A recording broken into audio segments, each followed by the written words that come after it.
శ్రీ మహాగణాధిపతయే నమః, శ్రీమాత్రే నమః. మాచిరాజు భక్తి ప్రేక్షకులందరికీ నమస్కారం.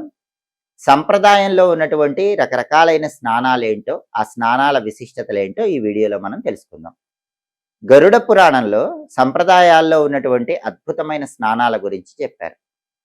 ఆ స్నానాలలో మొట్టమొదటి స్నానం బ్రహ్మస్నానం.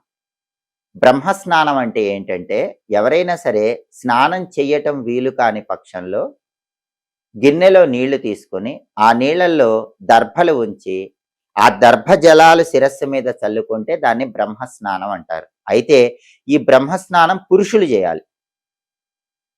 పురుషులు చేయటం వల్ల ఉత్తమ ఫలితాలు కలుగుతాయి. ఆ తర్వాత గరుడ పురాణంలో చెప్పబడిన ఇంకొక అద్భుతమైనటువంటి స్నానం ఏంటంటే భస్మ స్నానం. భస్మ స్నానం అంటే ఏంటంటే, ఎవరైనా సరే స్నానం చేయటానికి వీలు కాని పరిస్థితులు ఎదురైనప్పుడు భస్మాన్ని కొద్దిగా శిరస్సు మీద చల్లుకుంటే స్నానం చేసినట్లే అవుతుంది. దీన్ని భస్మ స్నానం అంటారు. విమానాల్లో ప్రయాణాలు చేస్తున్నప్పుడు, రైళ్లలో ప్రయాణాలు చేస్తున్నప్పుడు స్నానం చేయటం వీలు కాని పరిస్థితుల్లో ఇలా భస్మం కొద్దిగా శిరస్సు మీద చల్లుకుంటే స్నానం చేసినట్లే అవుతుందని, పూజకు అర్హత లభిస్తుందని గరుడ పురాణంలో చెప్పారు. అయితే భస్మం అంటే ఏంటి? మనకు బయట అమ్మే విభూతి కాదు. నిజానికి భస్మము అంటే ఏంటంటే గోమయం, ఆవు పేడను మండించినప్పుడు వచ్చేదాన్ని నిజమైన భస్మము అంటారు. దాన్ని శిరస్సు మీద చల్లుకుంటేనే భస్మ స్నానం అవుతుంది. రకరకాల పదార్థాలతో భస్మాన్ని తయారు చేస్తారు, కానీ దానికి అంత శక్తి ఉండదు. గోమయం, ఆవు పేడను కాల్చగా వచ్చినటువంటి బూడిద, ఆ భస్మాన్ని మాత్రమే శిరస్సు మీద చల్లుకుంటే భస్మ స్నానం అంటారు. దీనివల్ల స్నానం చేసిన ఫలితం కలుగుతుంది. ఆ తర్వాత ఇంకొక స్నానం ఏంటంటే దివ్య స్నానం. సూర్యుడికి దివ్యుడు అనే పేరుంది. స్నానం చెయ్యలేని పరిస్థితుల్లో ఎవరైనా సరే సూర్యోదయం అయిన తర్వాత 2 గంటల్లోపు సూర్యకిరణాలు పడే ప్రాంతాల్లో నిలబడి సూర్యుడికి సంబంధించిన 12 నామాలు చదువుకుంటే స్నానం చేసినట్లే అవుతుంది అని గరుడ పురాణంలో చెప్పారు. దీన్నే దివ్య స్నానము అంటారు. సూర్యుడు ఉదయించాక 2 గంటల్లోపు ఎప్పుడైనా ఈ దివ్య స్నానం చేసుకోవచ్చు. అంటే సూర్యకిరణాలు బాగా పడే ప్రాంతంలో నిల్చొని మిత్ర, రవి, ఖగ, సూర్య, భాను, పూష, హిరణ్యగర్భ, మరీచి, ఆదిత్య, సవిత్రు, అర్క, భాస్కర అనే 12 నామాలు చదువుకోవాలి. ఆ నామాలు చదువుతున్నప్పుడు సూర్యకిరణాలు వచ్చి మన మీద పడాలి. దీన్ని దివ్య స్నానం అంటారు. స్నానం చేయలేని పరిస్థితులు ఉన్నప్పుడు ఈ దివ్య స్నానం చేసినా స్నానం చేసిన ఫలితం కలుగుతుంది. ఆ తర్వాత వారుణ స్నానం.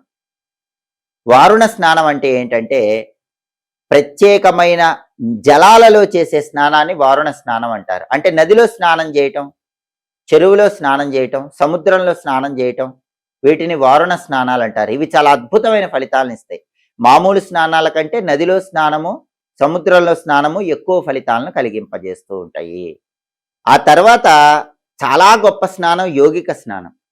యోగిక స్నానం అంటే స్నానం చేయలేని పరిస్థితులు ఉన్నప్పుడు, అంటే ఎవరైనా అనారోగ్యవంతులు, మంచంలో ఉన్నవాళ్ళు నారాయణ నారాయణ నారాయణ అంటూ నారాయణ నామస్మరణ చేస్తేనే స్నానం చేసినట్లు అవుతుందని గరుడ పురాణంలో చెప్పారు. దీన్నే యోగిక స్నానము అనే పేరుతో పిలుస్తారు. ఆ తర్వాత ఇంకొక పరమాద్భుతమైనటువంటి స్నానము గోధూళి స్నానము. దీన్నే వాయవ్య స్నానము అనే పేరుతో పిలుస్తారు. వాయవ్య స్నానం అంటే ఏంటంటే, ఆవులు నడుస్తున్నప్పుడు ఆవు గిట్టల నుంచి వచ్చే ధూళి మన మీద పడితే స్నానం చేసినట్టు అవుతుంది. దీన్ని వాయవ్య స్నానం అంటారు. ఈ వాయవ్య స్నానం గొప్పతనం గురించి గరుడ పురాణంలో ఒక కథ కూడా చెప్తారు. భూదేవికి వరాహస్వామికి నరకుడు, నరకాసురుడు అని 2 జన్మిస్తారు. వీళ్ళిద్దరూ తమో గుణంతో జన్మిస్తారు. నరకుడు నరకలోకంగా మారిపోయాడు. ఆ నరకలోకానికి యమధర్మరాజు అధిపతిగా ఉన్నాడు. నరకాసురుడు మాత్రము తీవ్రంగా దేవతలను, ఋషులను ఇబ్బంది పెడుతున్న తరుణంలో స్వయంగా శ్రీకృష్ణ పరమాత్మే నరకాసురుణ్ణి సంహరించాడని మనకు భాగవతంలో చెప్పారు. అయితే నరకాసురుడు సంహరించబడ్డాక నరకాసురుడి సూక్ష్మ శరీరము నరకలోకానికి వెళ్ళి తీవ్రమైన బాధలు పడుతూ ఉంటే నరకాసురుడి తల్లి భూదేవి శ్రీ మహావిష్ణువుతో, నా కుమారుడిలా నరకంలో తీవ్రమైన బాధలు పడుతున్నాడు, నా కుమారుడి యాతనా శరీరం అనేక బాధలు పడుతోంది, ఈ బాధల నుంచి బయటికి రావాలంటే ఏం చెయ్యాలి అని అడిగితే అప్పుడు శ్రీ మహావిష్ణువు ఏం చెప్తాడంటే, నువ్వు బృందావనానికి వెళ్ళు. అక్కడ అనేక మంది గోపాల బాలకులు ఉంటారు. వాళ్ళు ఆవులు కాసుకుంటూ ఉంటారు. వాళ్ళు ఆవులు కాసుకుంటున్నప్పుడు, ఆవులు అటు ఇటు నడుస్తున్నప్పుడు ఆవు గిట్టల నుంచి ధూళి వస్తుంది. ఆ ధూళి తీసుకుని వచ్చి నరకంలో ఉన్నటువంటి నీ కుమారుడు నరకాసురుడి మీద చల్లు, వెంటనే అతనికి నరక బాధలు తొలగిపోతాయని శ్రీ మహావిష్ణువు చెప్తాడు. అప్పుడు భూదేవి బృందావనానికి వెళితే ఆవులు అటు ఇటు నడుస్తున్నప్పుడు ఆవు గిట్టల నుంచి ఎర్రటి మట్టి బయటకు వస్తూ ఉంటుంది. ఆ ఎర్రటి మట్టి తీసుకుని వెళ్ళి నరకాసురుడి మీద చల్లేసరికి నరకాసురుడి యాతనా శరీరం దివ్య శరీరంగా మారిపోతుంది. అంటే మనిషి చనిపోయాక బాధలు పడటానికి ఒక సూక్ష్మ శరీరం వస్తుంది, పాపాలు అనుభవించడానికి ఒక సూక్ష్మ శరీరం వస్తుంది, దాన్ని యాతనా శరీరం అంటారు. అలాగే పుణ్యాలు అనుభవించడానికి కూడా ఒక సూక్ష్మ శరీరం వస్తుంది, దాన్ని దివ్య శరీరం అంటారు. నరకాసురుడి యాతనా శరీరం మీద ఆవు గిట్టల నుంచి వచ్చినటువంటి ఆ ధూళి వేయగానే యాతనా శరీరం కాస్త దివ్య శరీరంగా మారిపోతుంది. నరకాసురుడు స్వర్గలోకానికి వెళతాడు. అప్పుడు నరకాసురుడు ఆశ్చర్యంతో భూదేవితో శ్రీ మహావిష్ణువుతో అడుగుతాడు, ఈ విధంగా ఎలా జరిగింది అంటే అప్పుడు కృష్ణుడు చెప్తాడు, ముక్కోటి దేవతలు గోవులో ఉంటారు, గోమయం ఆవు పేడకున్న గొప్పతనము, గోవు పంచకం ఆవు మూత్రానికి ఉన్న గొప్పతనం శ్రీకృష్ణ పరమాత్మ నరకాసుడితో చెప్తాడు. ఎప్పుడైనా గోమయం ఆవు పేడ శరీరానికి రాసుకుంటే వాళ్ళకి యమునా నదిలో స్నానం చేసిన ఫలితం కలుగుతుంది. ఆవు పంచకాన్ని నీళ్లలో కలుపుకొని స్నానం చేస్తే నర్మదా నదిలో స్నానం చేసిన ఫలితం కలుగుతుంది.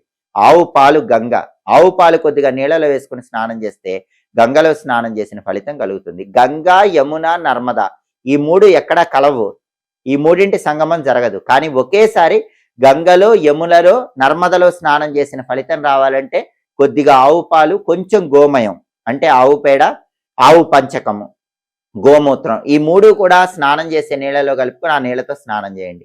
ఈ మూడు నదుల్లో స్నానం చేసిన ఫలితం కలుగుతుంది. ఈ విషయాన్ని శ్రీకృష్ణ పరమాత్మ నరకాసురుడికి చెప్పాడని గరుడ పురాణంలో చెప్పారు మనకి. అంటే వాయవ్య స్నానానికి ఉన్నటువంటి గొప్పతనం ఏంటంటే భయంకరమైనటువంటి పాపాలన్నీ పోగొట్టే శక్తి వాయవ్య స్నానానికి ఉంటుంది. వాయవ్య స్నానము అంటే ఆవులు అటు ఇటు నడుస్తున్నప్పుడు ఆవు గిట్టల నుంచి వచ్చే ధూళి మన మీద పడితే దాన్ని వాయవ్య స్నానము అంటారు. కాబట్టి స్నానం చెయ్యలేని పరిస్థితులు ఏర్పడినప్పుడు ఎవరైనా సరే వాయవ్య స్నానం కానీ, భస్మ స్నానం కానీ, లేకపోతే బ్రహ్మ స్నానం కానీ ఇటువంటి స్నానాలు ఆచరించడం ద్వారా స్నానం చేసిన ఫలితం కలుగుతుంది. దివ్య స్నానం చేసినా కూడా స్నానం చేసిన ఫలితం కలుగుతుంది. కాబట్టి స్నానాలలో ఉన్న అంతరార్థాన్ని తెలుసుకుంటూ వీటిని ఆచరించినట్లయితే సమస్త శుభ ఫలితాలను సిద్ధింపజేసుకోవచ్చు. గణపతి విగ్రహం చుట్టూ ఆ నీళ్లు 4 సార్లు ఇలా తిప్పి ఎక్కడైనా జిల్లేడు మొక్క మొదట్లో పోయండి, లేదా ఏ చెట్టు మొదట్లో అయినా పోయండి. దీన్ని గణపతికి ఇచ్చే తర్పణ విధానం అంటారు. దీనివల్ల కూడా గణపతి తొందరగా అనుగ్రహిస్తాడు. కాబట్టి ఫిబ్రవరి 5 సంకష్టహార చతుర్థి సందర్భంగా సంకష్టహార చతుర్థి వ్రతం చేసి గణపతి సంపూర్ణమైన అనుగ్రహానికి ప్రతి ఒక్కరూ సులభంగా పాత్రలు కండి. ఎప్పటికప్పుడు పండుగల సందర్భంగా ఆసక్తికరమైన విశేషాంశాలు తెలుసుకోవాలంటే మాచిరాజ్ భక్తి ఛానల్ చూడండి. మా వీడియోస్ మీకు నచ్చినట్లయితే మా ఛానల్ లైక్ చేయండి, కామెంట్ చేయండి, మా ఛానల్ వీడియో సబ్స్క్రైబ్ చేసుకోండి. పక్కనున్న బెల్ సింబల్ నొక్కటం మాత్రం మర్చిపోకండి. సర్వే జనాః సుఖినో భవంతు. స్వస్తి.